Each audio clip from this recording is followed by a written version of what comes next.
Assalamualaikum warahmatullahi wabarakatuh. Nama saya Muhammad Miftahul Mu'arif bin Khalid.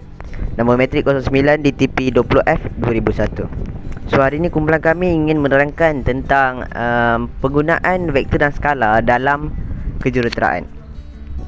So secara umumnya apa itu vektor dan skala? So vektor ialah satu kuantiti yang mempunyai magnitude dan direction.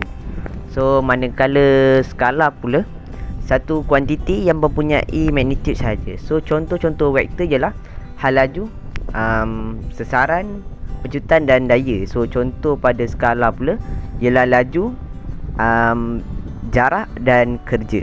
So kenapa kita perlu tahu tentang vektor dan skala? So vektor dan skala ni memang selalu diaplikasikan dalam kehidupan seharian kita. Daripada kita membawa kereta, menyepak bola, semuanya ada mempunyai vektor dan skala. So contohnya dalam navigation, vektor digunakan untuk menentukan sesuatu lokasi yang hendak dituju melalui kenderaan yang sedang bergerak. Teknologi ni dipanggil sebagai senang dikatakan ialah GPS. So sistem ini memberitahu lokasi kedudukan kenderaan ataupun arah yang untuk dituju, destinasi yang harus dilalui walaupun dalam keadaan kenderaan itu tersebut bergerak. So seperti yang saya katakan tadi, dia sangat mustahil untuk kita hidup tanpa penggunaan vektor dan skala dalam kehidupan seharian kita. So seterusnya penggunaan vektor dan skala dalam kejuruteraan akan saya pas pada rakan saya. Okey, Assalamualaikum dan hai. Nama saya Haris Aikal bin Muhammad Faizal dari kelas DTP 1A. Dan nombor metrik saya ialah 09 DTP 20F 2013. So hari ini saya akan menerangkan serba sedikit tentang penggunaan skala vektor dalam bidang kejuruteraan. Kita bermula pada skala. Skala merupakan sesuatu perkara ataupun elemen yang penting bagi seseorang jurutera kerana sebelum seorang jurutera ingin melakukan sesuatu projek seperti membuat bangunan, mereka haruslah membuat anggaran, dan skala adalah bermaksud sebagai anggaran. Apabila mereka ingin buat satu bangunan, mereka perlu membuat anggaran berapakah ketinggian bangunan tersebut, berapakah panjang bangunan tersebut dan lebar bangunan tersebut. Hal ini penting kerana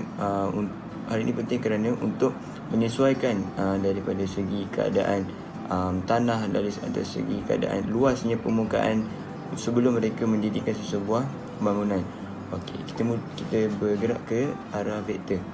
Vektor juga bermain peranan yang penting kerana vektor digunakan untuk mengukur ketinggian sesebuah bangunan dan juga untuk membuat satu pengiraan ketinggian bangunan tersebut.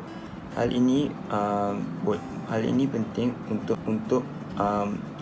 jurutera mengira sudut ketinggian dan sudut pandang sesebuah bangunan.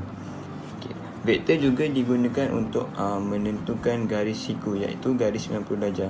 Hal ini penting kerana sebelum jurutera itu membuat sebuah padang, mereka harus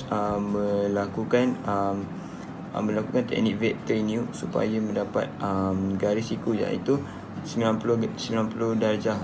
Kerana sebuah padang itu merupakan segi empat tepat, dan dengan menggunakan kaedah vektor ini mereka akan dapat garis 90 darjah dan segi empat tepat yang tepat. Saya akan paskan presentation ini kepada kawan saya untuk dia melakukan pengiraan selanjutnya. Terima kasih. Assalamualaikum, nama saya Nur Kristina binti Abdullah, nombor metrik 09 DTP 20F 2010. Saya kelas dari DTP 1A. Saya ingin menunjukkan cara pengiraan untuk mencari area of parallelogram. Jom kita tengok. Okay, calculate the area of parallelogram with verticals. Diberi A sama dengan 2 - 4 1 diberi B 058 diberi C 43 negatif 6. A ni sama dengan vektor OA, B ni sama dengan vektor OB, C ni sama dengan vektor OC. Firstly kita kena cari skala produk bagi vektor AB. AB ni bukan darab, AB ni tambah. Okey. Vektor AB sama dengan vektor AO tambah vektor OB. Okey. Sebab ni AO, kita kena letak negatif. Sebab yang ni OA positif. Kalau AO dia negatif sebab dia terbalik kan. Okey. So masukkan nilai. Ambil nilai ni, masukkan ni, tambah dengan ni. So kira negatif 2 tambah dengan 0 sama dengan negatif 2, 4 tambah dengan 5 sama dengan 9, negatif 1 tambah dengan 8 sama dengan 7. Lepas tu kita kena cari skala vektor bagi BC pula. Vektor bagi BC sama dengan vektor BO tambah vektor OC. Sama juga, BO negatif, so masukkan nilai. Yang ni masuk sini, yang ni masuk sini.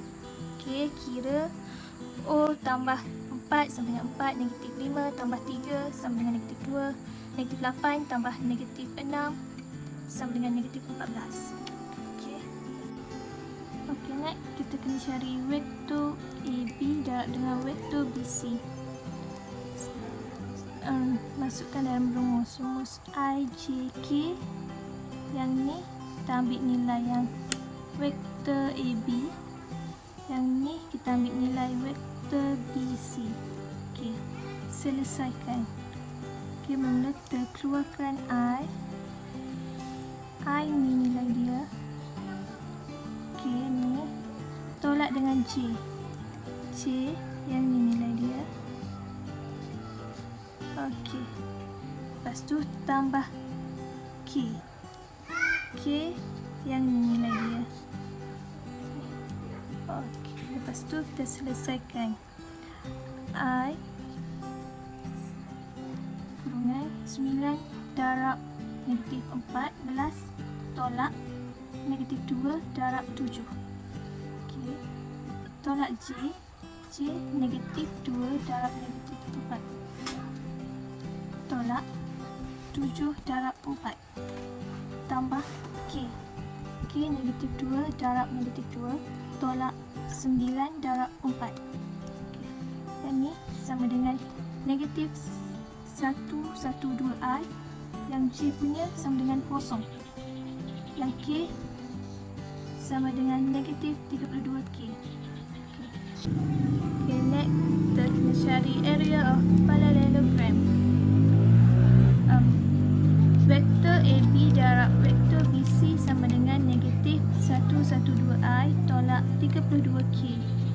Okay, area, kita kena cari area sama dengan punca negatif 112 kuasa 2 tambah dengan negatif 32 kuasa 2. Okay, sama dengan 13568. So, selesaikan. Okay, kita akan dapat 116.48 unit kuasa 2. Okay, selesai. Assalamualaikum warahmatullahi wabarakatuh. Nama saya Muhammad Rizwan bin Azmi Ho. Nombor pendaftaran saya 09 DTP 20F2014. Apa yang saya dapat ringkaskan daripada bab vektor dan skala ni, vektor skala ni amatlah penting dalam kehidupan seharian kita.